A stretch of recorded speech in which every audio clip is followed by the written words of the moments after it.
Ya itu yang akan saya bahas di Apa Kabar Indonesia malam hari ini. Kita sepakat bahwa segala bentuk tindak pelecehan seksual terhadap perempuan kita wajib tolak pemirsa.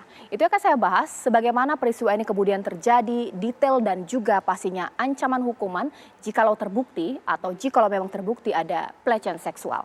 Tapi pemirsa, saya harus menjelaskan juga kepada Anda bahwa malam hari ini saya belum berhasil menghubungi pemilik lisensi Miss Universe Indonesia. Bahkan saya pemirsa sampai DM langsung ke Mbak Poppy Capella, tapi tidak digubris. Tapi tidak mengapa, saya akan membahasnya di Apa Kabar Indonesia malam hari ini. Di Studio TV One sudah hadir kuasa hukum dari korban atau mantan kontestan, adalah kontestan, kita mengatakan kontestan, yang melaporkan hal ini kepada polisi. Mbak Melisa Anggraini. Selamat malam Mbak Melisa, Assalamualaikum. Selamat malam Mbak Caca, Ya. Waalaikumsalam. Saya juga telah bergabung pemirsa dengan mantan visual director Miss Universe Indonesia, mantan karena sudah mengundurkan diri, Mas Rio Wibowo atau yang sering disapa Mas Rio Motret. Mas Rio, selamat malam.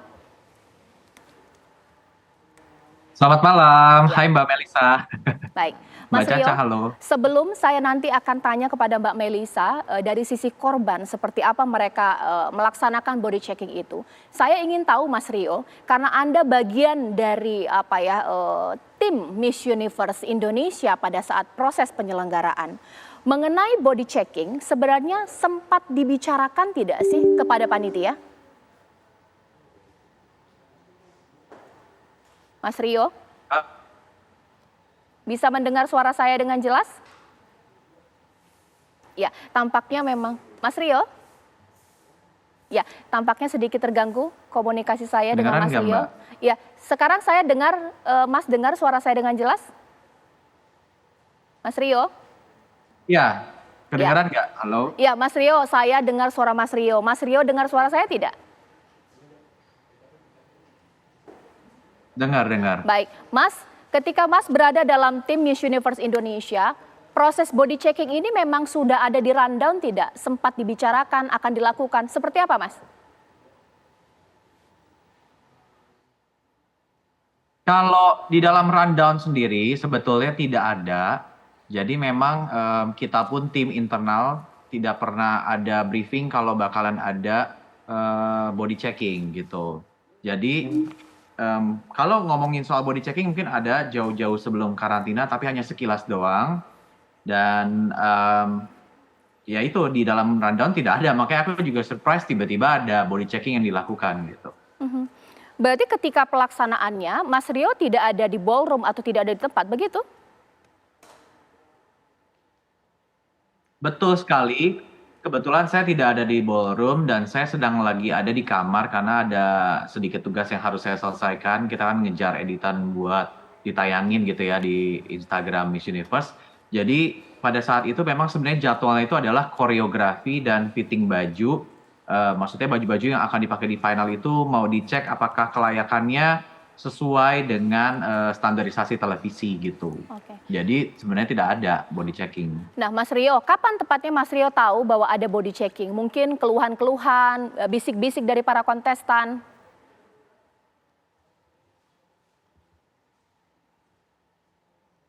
Oke, jadi kasus ini bisa saya ketahui karena ada salah satu kontestan itu yang melaporkan kepada Provincial Director bahwa mereka merasa body checking ini tidak seharusnya dan mereka menangis gitu.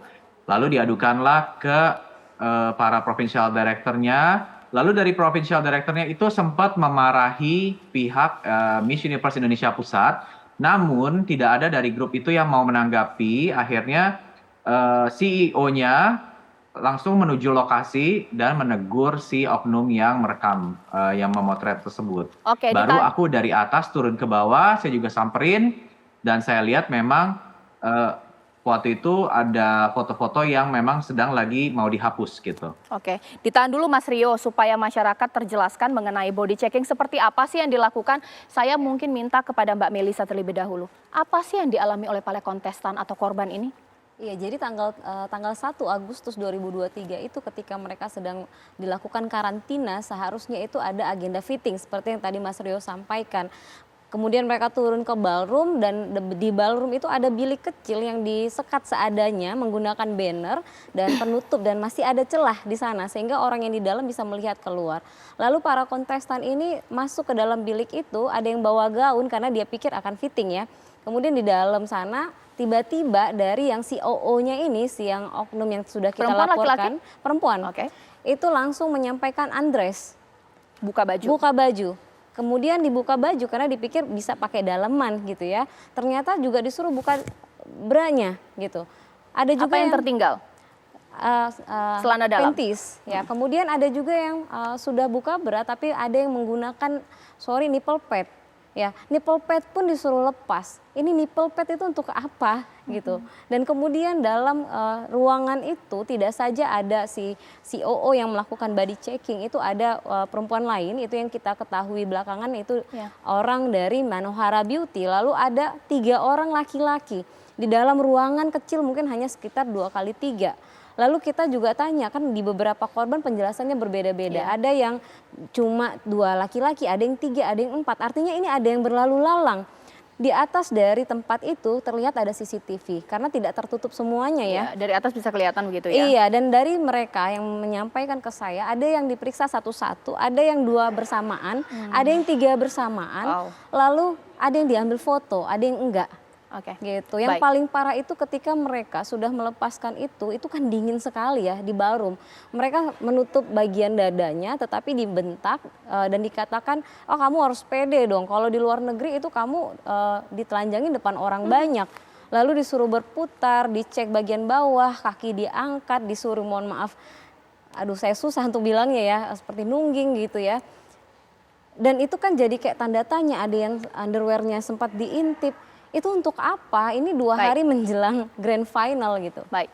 Oke, ditahan dulu Ya. Mbak Melisa, kita tetap mengedepankan azas praduga tidak bersalah pemirsa dengan dugaan ada oknum yang Iya, melakukan body checking iya. ini. Tapi kita lihat dulu ini pernyataan dari pemilik lisensi Miss Universe Indonesia, Poppy Capella berikut ini.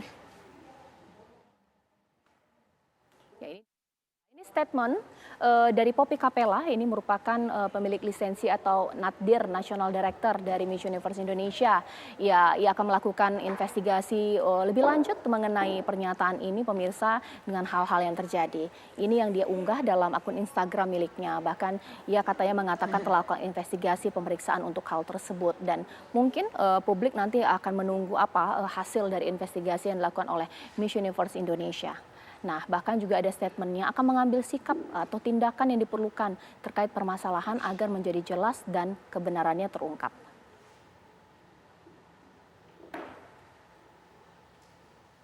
Iya, pemirsa, saya tidak tahu sebenarnya apakah ini memang biasa dilakukan di dunia pageant atau juga beauty contest. Mungkin untuk dunia fashion karena Mas Rio bergerak di bidang itu. Body checking atau pemeriksaan tubuh Mas Rio sering tidak dilakukan di dunia fashion. Separah inikah? Seperti apa Mas Rio?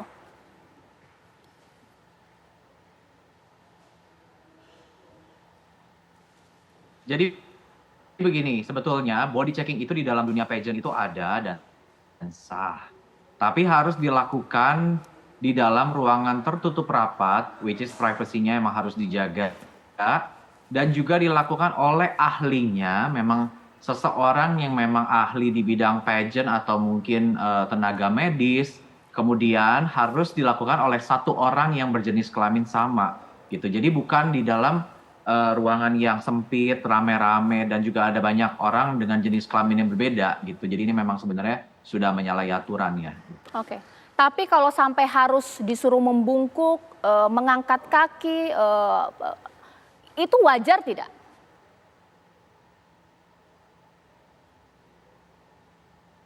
Kalau dibilang wajar atau tidak itu menurut saya sangat tidak wajar karena sebetulnya apa gunanya harus mengangkat kaki atau membuka area-area yang memang tidak seharusnya diperlukan. Soalnya pageant ini juga memang sebenarnya pakaian yang dipakai pun nanti di atas panggung juga tidak akan menunjukkan area-area yang memang sangat private gitu.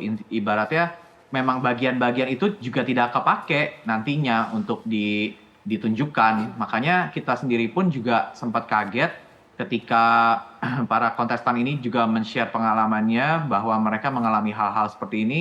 Bagi saya ini suatu pengalaman yang buruk ya dan cukup mengagetkan sih. Baik. Sekarang saya ke Mbak Melisa. Pengakuan dari korban ini masuk dalam penilaian atau tidak sih? Tubuh tanpa celah sedikit pun, mulus luar biasa. Iya, sebenarnya pada saat dilakukan body checking itu mereka disampaikan ini tuh masuk dalam skor, dalam penilaian. Oke. Tetapi kemudian kami bertanya juga kepada Koryo, kami bertanya juga kepada mantan CEO, apakah ini masuk nggak sih dalam penilaian? Ternyata tidak ada masuk penilaian terkait dengan body checking. Nah tadi seperti yang disampaikan oleh Koryo, ada penghapusan foto ketika ini sudah ricuh ya. Dengan serta-merta mereka langsung bilang ini udah dihapus ya. Kalau memang itu dibutuhkan sejak awal, kenapa mereka dengan mudahnya menghapus? Kan mereka bisa menyampaikan, oh ini loh buat ini, seperti itu. Tetapi dengan mudahnya dihapus, kalau gitu buat apa dari awal pakai foto-foto itu? Buat apa harus area private mereka sampai lihat sampai ke bagian-bagian intim Ya. begitu. Tapi nanti kita akan bahas pemirsa di segmen berikutnya. Kalau foto sudah dihapus, apakah masalah ini selesai? Bagaimana dengan trauma menjadi korban pelecehan seksual, ditelanjangi, dilihat tubuhnya? Dugaan ya pemirsa ya. Sesaat lagi bahkan saya akan tanya kepada pihak kepolisian. Usai jeda berikut. Tidak hanya ke polisi, bahkan kasus ini pun ditanggapi oleh Menparekraf Sandiaga Uno pemirsa.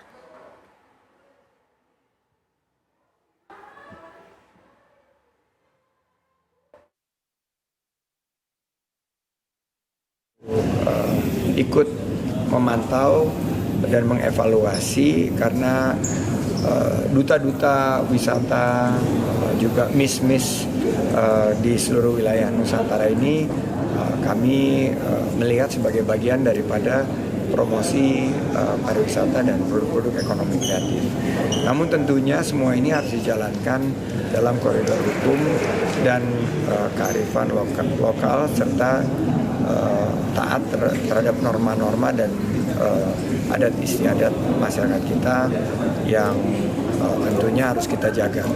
Apalagi yang berkaitan dengan tindakan-tindakan yang berpotensi melanggar hukum seperti pelecehan seksual dan lain sebagainya. Oleh karena itu kami mengapresiasi pihak aparat hukum, pihak kepolisian yang telah memulai proses. Ya pemirsa, sebenarnya ajang lisensi Miss Universe Indonesia ini memang baru pertama kali, sebelumnya dipegang oleh Putri Indonesia, sekarang dipegang oleh Poppy Capella. Siapa sih sosok Poppy Capella? Ini dia.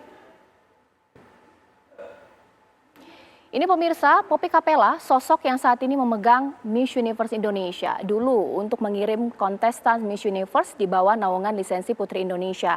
Kali ini berganti lisensi Miss Universe pemirsa. Tiap-tiap negara harus punya satu lisensi khusus hanya mengirimkan untuk Miss Universe. Dan di Indonesia dipegang oleh Poppy Capella. Ini dia jejak karir dari Poppy Capella. Saya pemirsa sudah berusaha untuk menghubungi Poppy Capella untuk memberikan hak jawabnya di Apa Kabar Indonesia Malam. Tapi saya belum berkesempatan. Dan ia memegang lisensi Miss Universe Indonesia di bawah naungan perusahaannya PT Capella Swastika.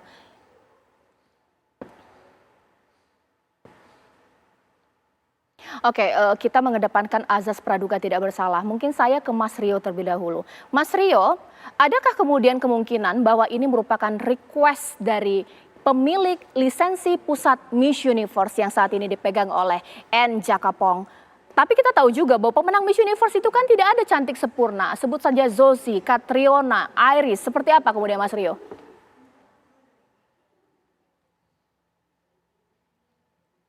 Kalau perihal ini permintaan dari Miss Universe Pusat, seperti ya tidak ya. Karena saya tidak pernah mendengar sih ada permintaan seperti itu. Tapi kalau nggak tahu deh kalau misalkan lewat jalur Japri ya. Cuman seharusnya kalau dari prosedurnya sepertinya tidak ada. Dan juga memang nggak, kalau saya dari opini saya sebenarnya tidak ada manusia yang sempurna. Even yang udah jadi Miss Universe pun selama yang saya pernah foto pun pasti ada suatu kekurangan. Baik mungkin ada yang sesuatu yang tidak simetris atau mungkin ada bekas luka sedikit atau mungkin ada jerawat.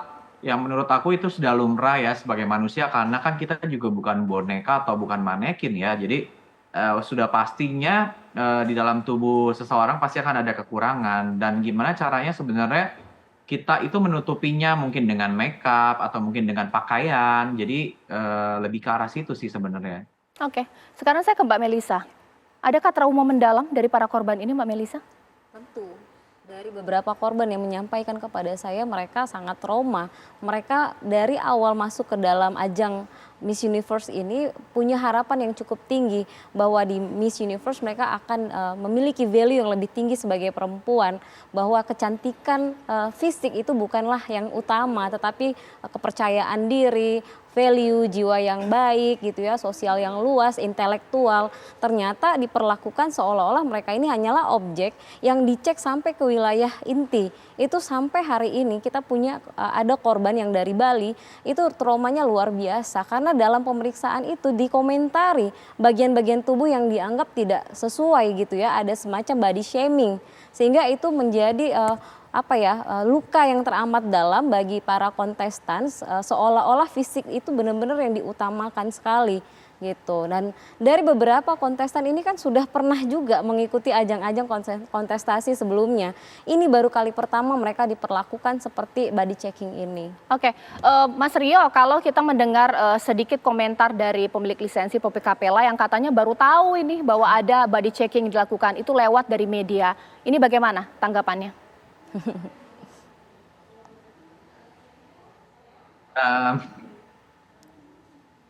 Bingung juga ya. Sebenarnya gini, pada saat kejadian itu sudah pastinya CEO dan juga beberapa tim lain yang panik karena adanya kejadian yang tidak sesuai dengan peraturan, itu sudah pastinya langsung menelepon Ibu PC ini dan juga mengkonsultasikan apa yang harus kita lakukan karena Provincial Director ini marah-marah dan juga ingin membawa polisi karena merasa anaknya ini dilecehkan. That's why kita juga pihak tim Miss Universe Indonesia pun juga langsung berkomunikasi dengan Ibu PC tersebut dan juga bertanya apa yang harus dilakukan gitu. Oke, Mas Rio, tapi saya ingin tahu, ada tidak foto yang tersebar dari kontestan yang dilakukan oleh body checking sampai dengan saat ini?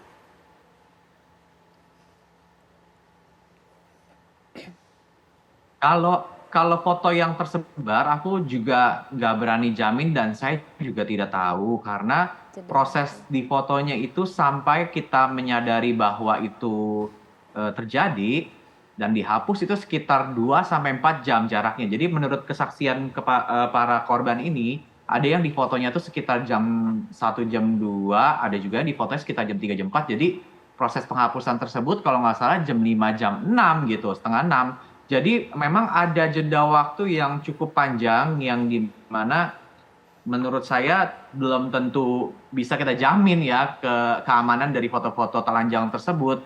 Dan kita nggak tahu ya, mungkin zaman sekarang kan semudah itu mentransmisikan foto-foto bisa lewat email ataupun bisa lewat WhatsApp ataupun iCloud. Jadi saya tidak berani menjamin kalau foto itu tidak menyebar. Tapi yang pasti secara manajemen kita sudah hapus bersama waktu itu karena kan bagi saya ini suatu pelanggaran gitu.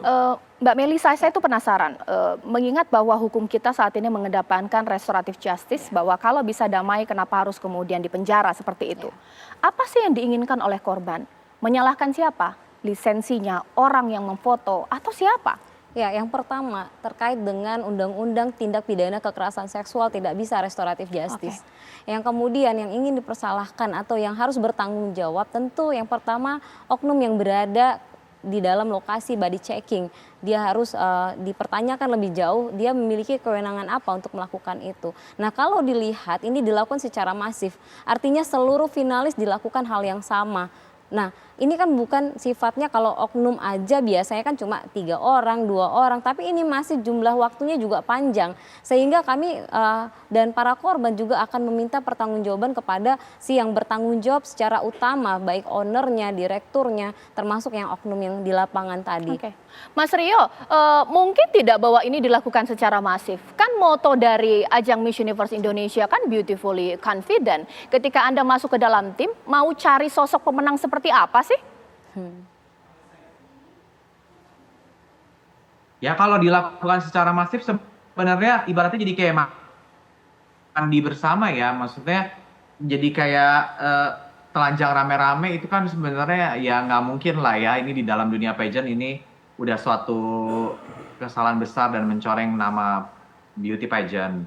Jadinya yang saya takutkan itu adalah nanti semua akan menyamaratakan bahwa beauty Nggak pageant semua itu padahal. akan melakukan hal yang sama dan ini akan menjadi ketakutan untuk tahun-tahun berikutnya bagi para peserta yang akan mau join gitu. Mereka akan berpikir kalau oh nanti saya akan ditelanjangin dan kemungkinan bisa dilecehkan juga. Padahal sebenarnya ya nggak ada. Even saya juga ada konsultasi juga sama beberapa pemilik beauty pageant yang merupakan teman-teman saya di Indonesia yang memiliki beauty pageant pun juga mereka bilang standarisasinya sebenarnya tidak perlu sampai telanjang bulat, cukup dengan pakai pakaian dalam aja udah lebih dari cukup sih. Oke, Mbak Melisa terakhir, mungkin ada pertanyaan bahwa apa jangan-jangan melaporkan karena kecewa dengan pemenangnya yang dianggap tidak sesuai dengan keinginan, dan mungkin pertanyaan kenapa hanya beberapa orang melaporkan? Apakah ini terjadi untuk 30 kontestan? Seperti apa?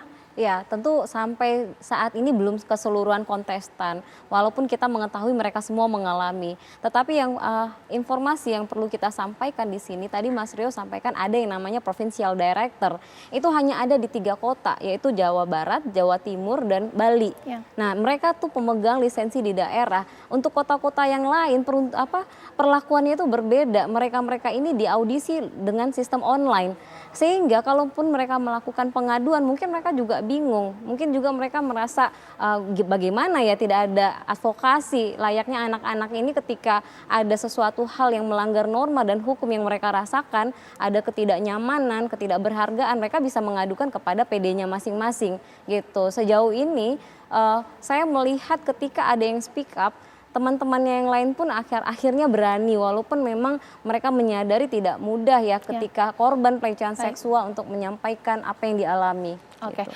baik, terima kasih Mbak Melisa, Mas Rio terima kasih atas waktunya. Bagaimanapun juga inilah versi dari korban, bahkan juga mantan tim yang bekerja dalam Miss Universe Indonesia. Saya belum berhasil menghubungi pihak dari Miss Universe Indonesia, khususnya Poppy Capella, tapi mudah-mudahan ia menonton Apa Kabar Indonesia Malam dan segera memberikan klarifikasi. Bahkan kita tunggu keseriusan dari aparat kepolisian.